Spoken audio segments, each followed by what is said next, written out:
Hi friends, ഇന്ന് ഞാൻ ഉണ്ടാക്കുന്നത് രാവിലെ ബ്രേക്ക്ഫാസ്റ്റിനോ അല്ലെങ്കിൽ വൈകുന്നേരം ചായക്കൊപ്പമോ കഴിക്കാൻ പറ്റിയ നല്ല ടേസ്റ്റി ആയിട്ടുള്ള ബ്രെഡ് മസാലയുടെ റെസിപ്പിയാണ്.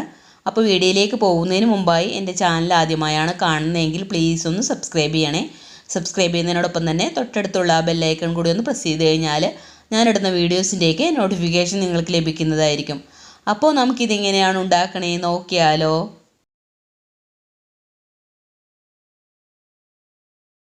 അപ്പോൾ അതിനായിട്ട് ഞാനിവിടെ 6 സ്ലൈസ് ബ്രെഡാണ് എടുത്തിരിക്കുന്നത്. നമുക്ക് ഇഷ്ടമുള്ള ഏത് ബ്രെഡ് വേണമെങ്കിലും എടുക്കാം. എന്നിട്ട് ബ്രെഡ് ഇതുപോലെ ചെറിയ ചെറിയ കഷ്ണങ്ങളായിട്ടൊന്ന് കട്ട് ചെയ്തെടുക്കണം. ഇനി നമുക്ക് ഈ ബ്രെഡ് ഒന്ന് ടോസ്റ്റ് ചെയ്തെടുക്കണം. അപ്പോൾ അതിനായിട്ട് ഒരു പാൻ അടുപ്പിലേക്ക് വെച്ചിട്ട് അതിലേക്ക് ബ്രെഡെല്ലാം ഇതുപോലെ ഒന്ന് വെച്ച് കൊടുക്കാം. ഞാനിവിടെ 2 തവണയായിട്ടാണ് ബ്രെഡ് ടോസ്റ്റ് ചെയ്തെടുക്കുന്നത്. അതുപോലെ തന്നെ മീഡിയം ടു ലോ ഫ്ലെയിമിൽ വെച്ചിട്ട് വേണം ബ്രെഡ് മൊരിച്ചെടുക്കാനായിട്ട്. എന്നിട്ട് ഒരു വശം മൊരിഞ്ഞ് വരുമ്പോൾ ഇതുപോലെ ഒന്ന് തിരിച്ചിട്ട് കൊടുക്കാം. ഇതിപ്പോൾ 2 വശവും ടോസ്റ്റ് ചെയ്തെടുത്തിട്ടുണ്ട്. ഇനി നമുക്കിത് മറ്റൊരു പാത്രത്തിലേക്ക് മാറ്റാം. ബാക്കിയുള്ളതും ഇതുപോലെ തന്നെ ചെയ്തെടുക്കാം. അപ്പോൾ എല്ലാ ബ്രെഡും ഇതുപോലെ ഒന്ന് ടോസ്റ്റ് ചെയ്തെടുത്തിട്ടുണ്ട്. ഇനി മറ്റൊരു പാൻ അടുപ്പിലേക്ക് വെച്ചിട്ട് അതിലേക്ക് ഒരു 2 ടേബിൾ സ്പൂൺ വെളിച്ചെണ്ണ ഒഴിച്ചു കൊടുക്കാം. വെളിച്ചെണ്ണയ്ക്ക് പകരം നെയ്യോ ബട്ടറോ ഏത് വേണമെങ്കിലും എടുക്കാം കേട്ടോ. എന്നിട്ട് ഒരു 3 മുട്ട പൊട്ടിച്ച് ഒഴിച്ചു കൊടുക്കാം. ഇനി ഇതിലേക്ക് ഒരല്പം കുരുമുളക് പൊടിയും കുറച്ച് ഉപ്പും കൂടി ചേർത്തിട്ട് മുട്ട ഒന്ന് സ്ക്രാമ്പിൾ ചെയ്തെടുക്കണം. ഇനി മുട്ട ചേർക്കാൻ താല്പര്യമില്ല എന്നുണ്ടെങ്കിൽ ഈ ഒരു സ്റ്റെപ്പ് സ്കിപ്പ് ചെയ്യാം കേട്ടോ. ഇപ്പോൾ മുട്ട സ്ക്രാമ്പിൾ ചെയ്തെടുത്തിട്ടുണ്ട്. ഇനി നമുക്കിത് മറ്റൊരു പാത്രത്തിലേക്ക് മാറ്റാം. ഇനി അതേ പാനിൽ തന്നെ 2 ടേബിൾ സ്പൂൺ വെളിച്ചെണ്ണ കൂടി ഒഴിച്ചു കൊടുക്കാം. എന്നിട്ട് ഒരു വലിയ സവാള ഇതുപോലെ ഒന്ന് ചെറുതായിട്ട് അരിഞ്ഞത് ചേർത്ത് കൊടുത്തിട്ട് ഒന്ന് വഴറ്റിയെടുക്കാം. സവാള ഇതുപോലെ ചെറുതായിട്ട് അരിഞ്ഞിട്ട് വേണം കേട്ടോ വഴറ്റിയെടുക്കാനായിട്ട്. എന്നിട്ട് ഒന്ന് വഴന്ന് വരുമ്പോൾ ഒരു പച്ചമുളക് ഇതുപോലെ ഒന്ന് വട്ടത്തിൽ അരിഞ്ഞത് ചേർത്ത് കൊടുക്കാം. പിന്നെ 1 ടീസ്പൂൺ വെളുത്തുള്ളി ചെറുതായിട്ട് അരിഞ്ഞതും 1 ടീസ്പൂൺ ഇഞ്ചി അരിഞ്ഞതും കൂടി ചേർത്തിട്ട് നല്ലപോലെ തന്നെ വഴറ്റിയെടുക്കണം. സവാള അത്യാവശ്യം നന്നായിട്ട് തന്നെ വഴറ്റിയെടുക്കണം.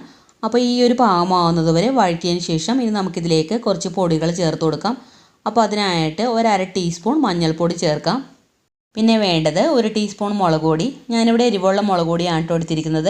പിന്നെ 1/2 ടീസ്പൂൺ ഗരം മസാലപ്പൊടിയും കൂടി ചേർത്തിട്ട് പൊടികളുടെ പച്ചമണം മാറുന്നവരെ നന്നായിട്ടൊന്ന് വഴറ്റിയെടുക്കാം. ലോ ഫ്ലെയിമിൽ വെച്ചിട്ട് വേണം കേട്ടോ വഴറ്റിയെടുക്കാനായിട്ട്.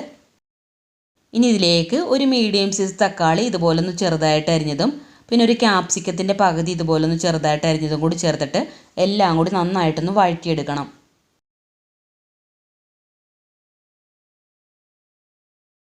ഇപ്പോൾ ഒരു 2-3 മിനിറ്റോളം നല്ലപോലെ ഒന്ന് വഴറ്റിയെടുത്തിട്ടുണ്ട്. ഇനി നമുക്കിതിലേക്ക് 2 ടേബിൾ സ്പൂൺ ടൊമാറ്റോ സോസ് ചേർത്ത് കൊടുക്കാം.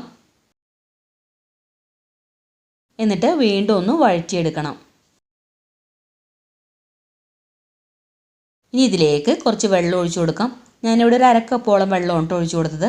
പിന്നെ ആവശ്യത്തിന് ഉപ്പും കൂടി ചേർത്തിട്ട് നന്നായിട്ടൊന്ന് മിക്സ് ചെയ്തെടുക്കാം.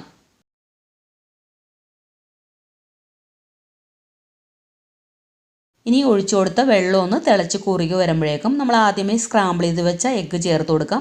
പിന്നെ ടോസ്റ്റ് ചെയ്ത് വെച്ച ബ്രെഡും കൂടി ചേർത്തിട്ട് എല്ലാം കൂടി നന്നായിട്ടൊന്ന് മിക്സ് ചെയ്ത് യോജിപ്പിച്ചെടുക്കണം.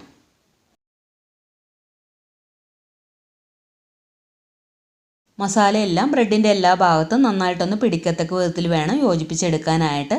അവസാനമായിട്ട് കുറച്ച് മല്ലിയില കൂടി ചേർത്തിട്ട് ഒന്നും കൂടി ഒന്ന് മിക്സ് ചെയ്തതിന് ശേഷം ഫ്ലെയിം ഓഫ് ചെയ്ത് കൊടുക്കാം. ഇനി ഇതിലേക്ക് കുരുമുളക് പൊടി ചേർക്കാൻ താല്പര്യമുണ്ടെന്നുണ്ടെങ്കിൽ ഫ്ലെയിം ഓഫ് ചെയ്ത് കൊടുക്കുന്നതിന് മുമ്പായിട്ട് ഒരല്പം ചേർത്ത് കൊടുക്കാം കേട്ടോ. അപ്പോൾ ഇത്രയേ ഉള്ളൂ. വളരെ ടേസ്റ്റി ആയിട്ടുള്ള ബ്രെഡ് മസാല ഇവിടെ തയ്യാറായിട്ടുണ്ട്. എല്ലാവരും ഇതുപോലെ ഒന്ന് ട്രൈ ചെയ്ത് നോക്കണം. ട്രൈ ചെയ്തതിന് ശേഷം ഫീഡ്ബാക്ക് മറക്കാതെ കമൻസിൽ അറിയിക്കണം. അതുപോലെ വീഡിയോ ഇഷ്ടമായിട്ടുണ്ടെങ്കിൽ ലൈക്ക് ചെയ്യാനും ഫ്രണ്ട്സിനും ഫാമിലിക്കൊക്കെ ഒന്ന് ഷെയർ ചെയ്ത് കൊടുക്കാനും ഇതുവരെ സബ്സ്ക്രൈബ് ചെയ്യാത്തവരുണ്ടെങ്കിൽ ഒന്ന് സബ്സ്ക്രൈബ് ചെയ്യാനും മറക്കരുതേ. അപ്പോൾ അടുത്ത നല്ലൊരു വീഡിയോ ആയിട്ട് വരാം. Thank you for watching.